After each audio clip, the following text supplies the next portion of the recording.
Welcome back to NewsX World. I'm Pia and you're watching Focal Length, where we get you a briefing on topics from across the world.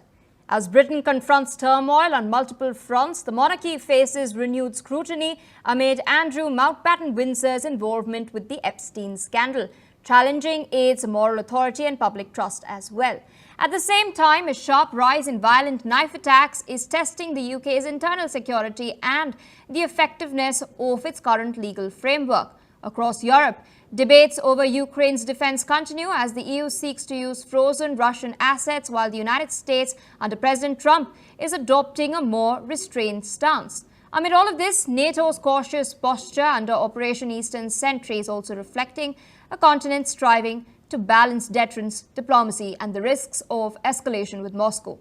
To talk about all of this, joining us now is a very special guest, Mr. Andrew Eborn, who is a barrister, broadcaster, the president of Octopus TV Limited, and the host of The Andrew Eborn Show. Based in London, Andrew is a leading international lawyer and futurist who's been at the forefront of media and intellectual property for decades. He's also a respected commentator and speaker on international affairs, law, and technology. Thank you so much for taking out time and speaking to us on NewsX World. My very first question... It's a pleasure to join you. Absolutely. My very first question is pertaining the Epstein scandal that has not just rocked the United States but the UK as well. We recently seen King Charles III initiating a formal process to strip Andrew Mountbatten-Windsor of his royal titles and evict him from the royal residence as well. At the outset, I hope to understand how significant is this move. Well, it is absolutely incredibly significant. It's a seismic shift for the monarchy, with King Charles stripping his brother, his younger brother, of the prince title and evicting him from the Royal Lodge, the 30-bedroom mansion. He's going to be going off to Sandringham. I predict it's probably going to be sometime after Christmas, because the royal family normally spend Christmas at Sandringham, and they're desperate to distance themselves from all the scandal, the seismic scandal, the tsunami, if you like. Every single day there's more and more revelations about the former prince. So he is going to be evicted from the Royal Lodge. He is going to be stripped of his title. And it's a clear signal, if you like, that no one is above accountability, even the royal family. And it's actually unprecedented, I would say, since the abdication crisis of 1936. And it underscores the institution's desperate need to modernize and distance itself from scandal in order to survive. That's what it needs to do. And as I've said beforehand on your brilliant station, is a lot of this is driven by Prince William, who's looking at the future of the monarchy and how that's going to survive in the modern age. He wants to modernize it. He wants to distance himself from these scandals, and certainly forcing Andrew out in this way is a step in that direction. Absolutely. This move is also coming in the aftermath of the release of Virginia Giuffre's posthumous memoir. Andrew Mountbatten-Windsor did settle his civil case with Miss Giuffre out of court in 2022 without any admission of liability, but she has repeated her allegations. Now, in your assessment, what sort of message is the royal family trying to send to the British public at large by distancing themselves from Andrew Mountbatten-Windsor now?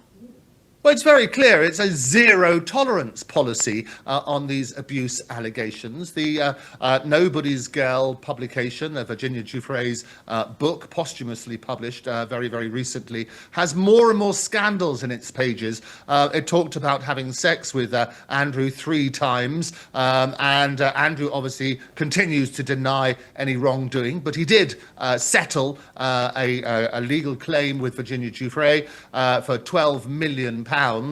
He maintains that he never really met her. He doesn't remember meeting her, although there was the photo. He doesn't remember having that photo taken.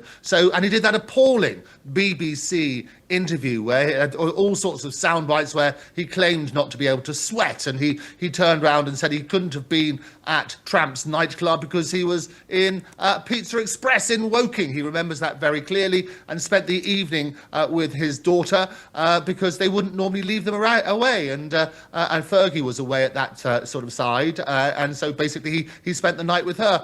It was a car crash television interview. Very few people watching it believed what he was saying. thing, he thought that he did pretty well. But the continued suggestions that keep coming out in the media, the continued leaked emails and so on and so forth, suggest a very, very different picture. So zero tolerance is what it is from the royal family now. It basically is a scorched earth policy. They want to distance themselves. And what they do in the extraordinary statement on the 30th of October from His Majesty King Charles was basically he wanted to say, look, it's victims front and centre. His thoughts are with those victims, which was the right thing to do. He's talking about transparency and victim support, which is trumping those bloodlines, and he's aiming to rebuild trust. And I always say that trust comes in on foot and leaves on horseback. And trust in the royal family at the moment has been at an all-time low with those revelations. But Prince William, as I mentioned beforehand, is trying to rebuild that trust. He did a brilliant interview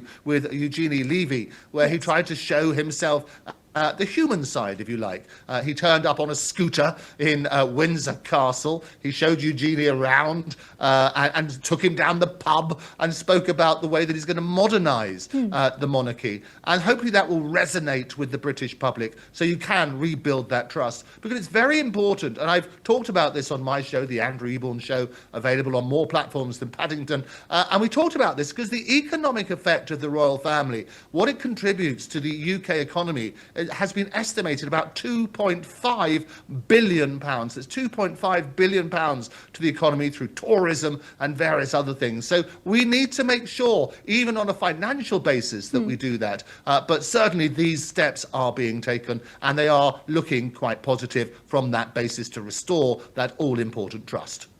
Indeed, and you've spoken of certain other revelations also coming to light amid the storm over the Epstein scandal. There's a fresh report that highlights that Andrew Mountbatten-Windsor arranged a private tour of the Buckingham Palace while the late Queen was in residence. The tour was reportedly organized for businessmen Jay Bloom and Michael Evers, who held a cryptocurrency mining firm which allegedly agreed to pay his ex-wife, Sarah Ferguson, who they employed as a brand ambassador, up to £1.4 million. If this report holds true, does this incident then represent some sort of misuse of royal privilege and public resources? And what could the implications be? Oh, absolutely. It smacks of blatant misuse of royal privilege, leveraging Buckingham Palace as a bargaining chip for personal gain, and again erodes that all-important public trust. And it could invite legal scrutiny for influence peddling and so on and so forth. The implications are dire. Potential parliamentary probes. There could be further taxpayer backlash, because obviously they're pushing that sort of side for stricter oversight on royal finance to prevent basically the palace from becoming a private networking hub. But it's not the first time that money has exchanged hands or potentially exchanged hands for access. There was the very famous case of Sarah Ferguson, married to Prince Andrew. Basically, there was a sting, and she was filmed apparently offering access to Prince Andrew for £500,000. I think it was back in 2010. And again, that sort of highlights that sort of aspect. Desperate for finance, the lengths that they would go to raise that money is quite scandalous. But paying for access is completely wrong. As I say, the best way to look at these things is sunlight is the best disinfectant. There will be more and more revelations, I predict, over the next few days, and I can come and unpack those with you. But we basically need to have that clean slate. More of these revelations, they need to control the narrative, say that we're going to look at all of these things, have a deep probe in order to restore that all-important trust. Absolutely. I'd like to digress a little bit over here because there's another issue making headlines in the UK. There was a tragic knife attack on a London-bound train which led to 11 people being admitted to a hospital, some with severe, even life-threatening injuries. We've now seen a troubling rise in such incidents, whether in Manchester earlier, Southport, Hainault or Nottingham. Figures from Britain's Interior Ministry show that knife crime in England and Wales has surged by 87% over the past decade, with 54,587 offences recorded last year alone. This is a 2% increase from 2023 and amongst the highest rates in Europe. In this context, I wanted to understand, are the current laws sufficient or is it time for some reform?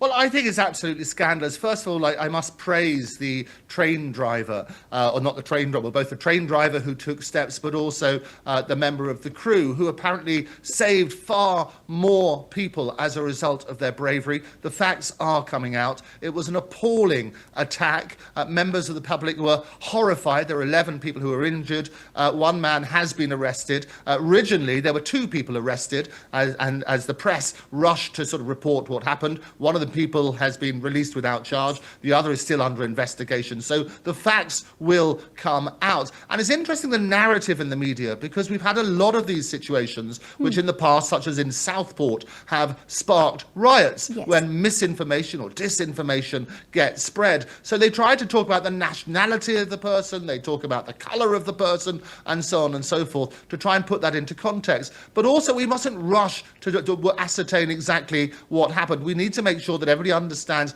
what are the causes. Now, having a knife in and of itself obviously should not be happening. The current laws are basically not being enforced in the appropriate way. It is woeful.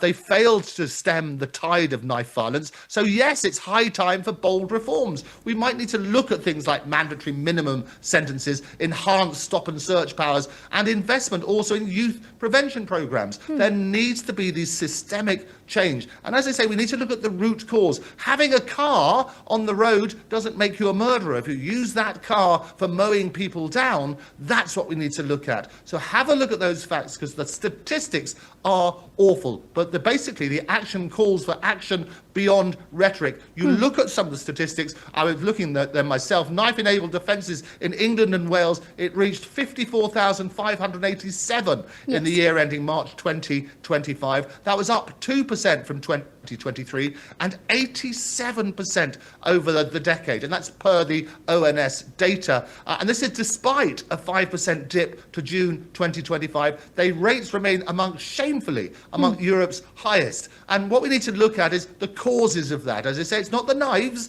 it's the people behind those sort of things using those as weapons. We need to look at those causes and look at those as a matter of urgency. Enough rhetoric, it's time for action. Absolutely. We've also seen UK Prime Minister Sir Keir Starmer calling the incident appalling. British Interior Minister Shabana Mahmood has also stated that she was deeply saddened. But beyond words, what sort of response is needed to tackle the root causes? How can leveraging technology such as AI also help in the long run?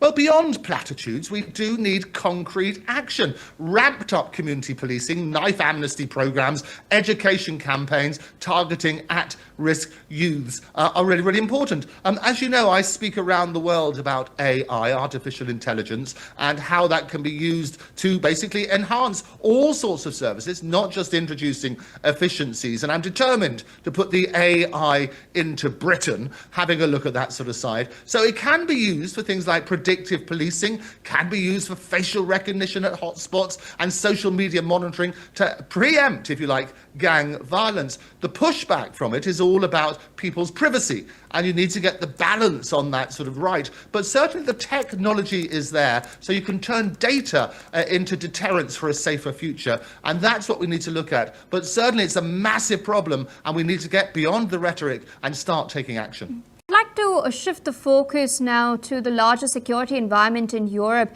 The EU hopes to use frozen Russian assets to fund Kyiv's defensive efforts, which is a plan that seeks to address Ukraine's long-term needs. Meanwhile, US President Donald Trump has just come out and ruled out providing Tomahawks to Ukraine and also using frozen Russian assets. The Tomahawks themselves were being touted as a game changer, as it would provide an edge to Ukraine in the short term. In your assessment, what needs to be done to address Ukraine's urgent needs, especially with winter on the anvil? Yeah, no, you're absolutely right. Trump's Tomahawk refusal, it does leave this huge void that the Allies can't ignore. But I would go back to the central point, because we can still throw lots and lots of money, lots and lots of resources, and this war will drag on forever and ever with casualties which are absolutely appalling. Behind all those statistics, there are families, there are people who are suffering, people are desperate for this war to end. We had still resonating the meeting between Trump and Putin. And basically, Putin won that battle, if you like, from the PR point of view. He was in taking control of the press conferences, even though it's just a statement. He was sitting in the huge vehicle from that sort of thing and buddying up to Trump, a very different sort of reaction you might recall to the reception that Zelensky got with Trump when he came along talking about giving more money and basically Trump turning around and saying how ungrateful he was. It was all planned theatrics, I believe, on that sort of basis. But we need to focus. The focus needs to shift, not just on keep on throwing more and more money and more arms on this, but let's get peace. And the best way of securing peace is jaw, not war. Indeed. And one last question, quick comment, because I'm running short of time. Even with Operation Eastern Sentry being launched by NATO, the response we've seen so far on the ground has been very measured. It's been very calibrated. NATO seems to be avoiding an escalation and a hot war with Russia. Could we then see pressure being put on the Russians in the Baltic? We've recently seen France as well intercept one of the Shadow Fleet vessels of Russia. Could we see some sort of action on that front? Oh, I think absolutely there's going to be escalating pressure in the Baltic. NATO could ramp up naval patrols, cyber defences and joint exercises to counteract Russians' hybrid tactics like drone incursions and sabotage. It's a smart escalation ladder. You've got to deter without direct conflict. We're signalling resolve to Moscow while protecting those vulnerable flanks. Absolutely. With that, I'd like to thank you, Mr. Eborn, for taking our time and speaking to us on Focal Length.